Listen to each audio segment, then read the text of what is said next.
a video on these two ducks that I've bought.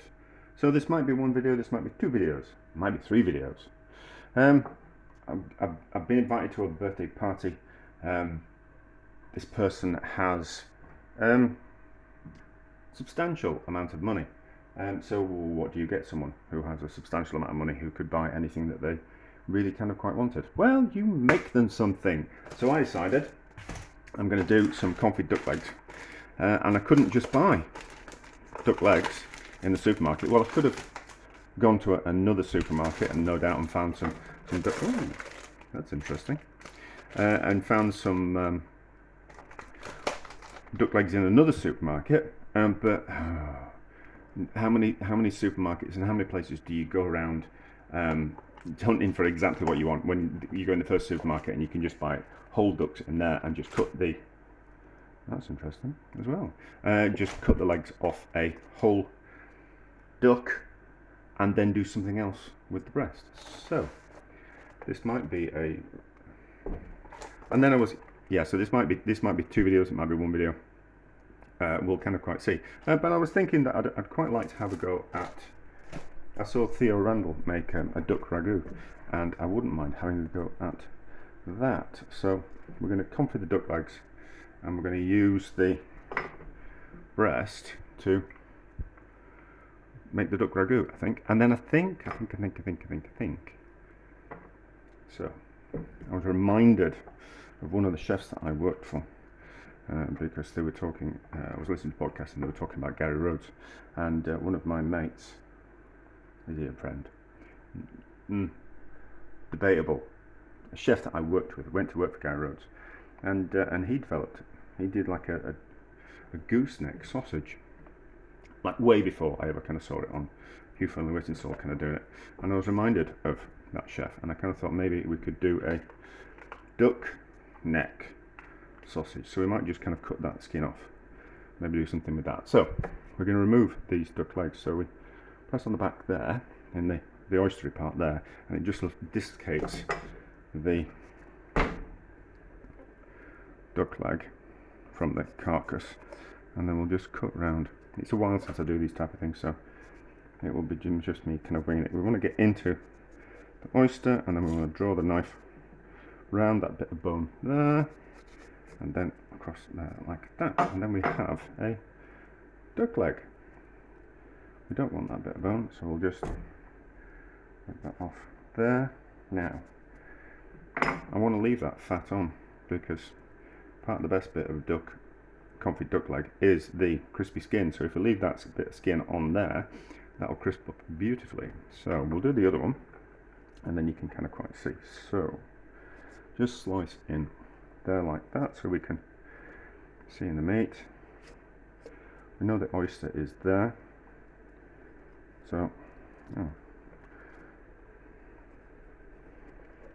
just go around the back there, and then we can see the exposed carcass there.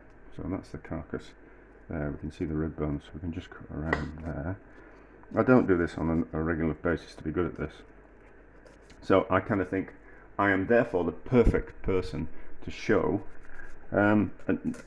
people how to do it, because I'm going to faff my way through it, and that's pretty much what other people are going to faff their way through it as well. So I'll kind of show you the faffy way of doing it. So that's that. We'll leave that bit of meat on. There's a little bit of bone there that wants to kind of come out. So that's that. Right, so fat is in the pan, and it is frying, or fat and skin is in the pan, and it's frying. So that's how we're going to start rendering out the fat from that. I should have chopped it up smaller, but what I thought I'd do is we'll just start the rendering process in that pan, and then as this slowly cooks in the oven, we'll transfer the fat and skin into another container, and that can just slowly render down at the same time in the oven. So we're not kind of making a mess of the cooker top or anything like that, and I'm not messing up the mincer attachment or anything like that, but enough fat will come out of that we'll be able to fry off the crowns of duck. So that's fine. Right, let's do this confit duck. So the container that I'm going to cook the ducks in is also going to be the container that I marinate the ducks in. So I have found this to be the best way. Wash hands, get rid of that duck. We are now going to put on some, I'm not going to use garlic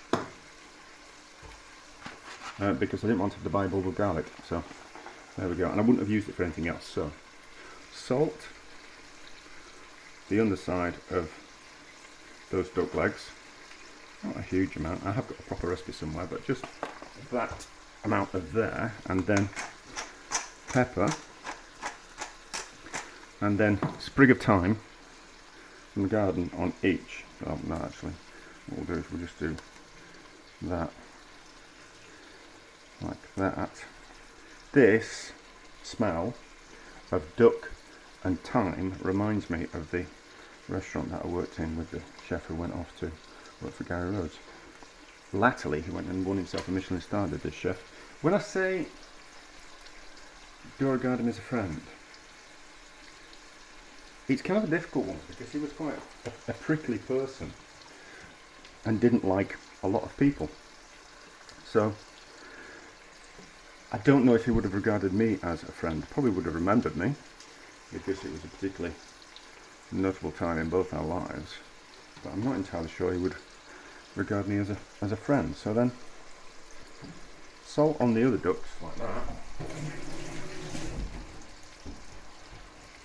I follow his wife on Instagram and she's friends with me on Facebook, but he doesn't do that type of thing.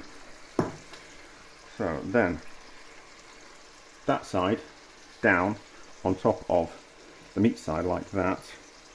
Just lost a bit of time. Like that, and then it has the benefits of the thyme on both sides. And then cling film plastic wrap on top of that in the fridge for 24 hours to marinate and for some of the liquid to kind of come out of the duck. Right, so that's that. That can be out of the way. Now we have done something with that fat, so let's just chop that fat up using the scissors. You know, unless your knives are really sharp, it's difficult to cut through skin. So what I find, and if you haven't got a mincer, what we can do is we can just fry it for a bit, firm it up a bit, and then just use the scissors to kind of go through it. To chop that fat and skin up would be difficult, but once it's cooked, a lot easier. And you don't get as much fat out of it that way, but it's a way around a problem, and lots of life problems there are ways around. So that like that, and then that will render more fat out. Legs have had 24 hours, so I was taught to remove the bits of thyme, but I can't see the point. So are we going to do skin side down or up? Nothing really matters. So, but we want them flat, because if we have them like that, there's all this space in. See, if you imagine, if we have them flat like that, we've got all this space in between that we need to fill with the duck fat, and we don't really want to do that. Well, it's not duck fat. So that can go like that. That can go like that. That can go like that. That can go like that. Now, I haven't got enough duck fat, so I melted some lard into this as well. I just need to strain that. Hang on, what have we got? That'll do the job. Actually, no. This will do a better job because we need to use potato masher. So we'll just use that as a strainer. Pour that fat over there like that. So it's a mixture. I put lard in as well. I mean, ideally you want to use duck fat for duck, and you want to use goose fat for goose if you're confident goose like, but it's expensive, and lard's fine. Lard's fine. And I have mixed feelings about duck and goose fat, if I'm honest. And the same with chicken fat. So fat that we get from poultry fat, so we get it from birds. I find that if we cook chips in it, they taste a little bit chewy. Whereas something like a beef dripping, you don't get that kind of chewy chewy kind of flavour. So this is chicken fat. So there's loads of flavour in there. So there's a little bit of lard in there. There's a little bit of duck fat, and then this is going to be this chicken fat, which will be fine. And then that like that. Then in the oven at what? 125, something like that. I think 125. And we'll keep checking on. What will happen is the ducks will, as they start to cook, they will shrink, and then so they might just kind of float to the top. So we might just need to put a bit more fat in as they cook, because they'll plump up. So they're kind of quite flat at the moment, but they'll plump up and they'll stick out the top of the fat, which is not what we want. So we might need to add a little bit of fat. We might need to put a little bit of foil on top, but 125. I can't remember how long they'll take to cook. Kind of depends on the oven and all that kind of stuff, and how tender they are. But we'll keep checking them, and then we're back when they're cooked. I think these are ready. Skewer in and out relatively easily and still holding their shape. So let's put these in a jar, a sterilised jar. Just put some hot water in it and give it a shake around. Got a little bit of stuff on top which we just need to move to the side. There will be some like jelly kind of stock at the bottom of here, but right, this is going to be fiddly. Oh, I'll get a cloth. No, we'll just use a plate. So we need to carefully get that confit duck leg in there. Gently, gently, gently, gently.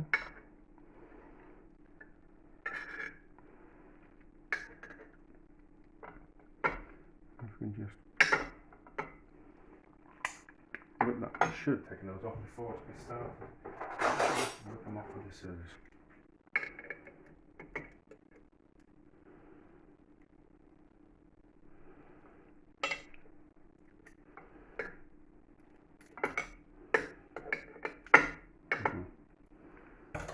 Always a bit messy. You might just have to get the, oh no, that'll get in there like that. So next one, do it while they're still hot, and then we'll fit in. So that's 2. I think we'll get 3 in. I think we'll get 3 in.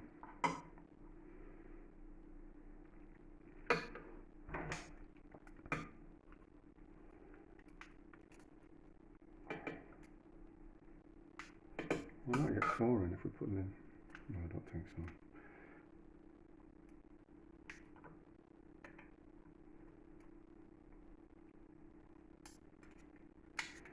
Really should just put some rubber gloves on and handle them properly, but then you've got to mess up your rubber gloves.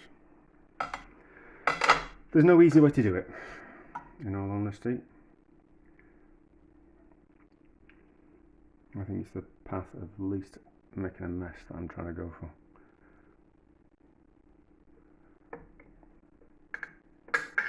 Now, spun that up. Don't think we're going to get another one in there. Don't think we will. Right.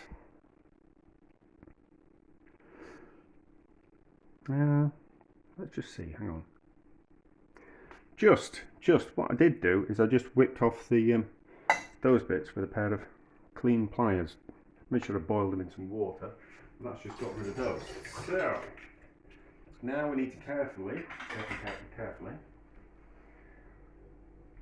pour some fat over the top of here. So cloth is probably going to get a little bit covered in oil, but not to worry. So carefully, while it's all still hot, and then everything will be sterilised. You can just leave it in this container that we've cooked it in. It would, as long as everything's underneath the fat, let it cool down and keep it in a cool, dry place. So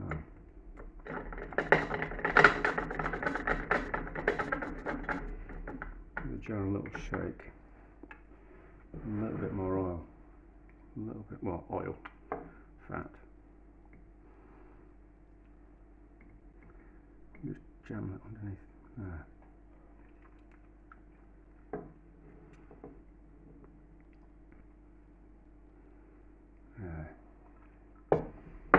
Right, and then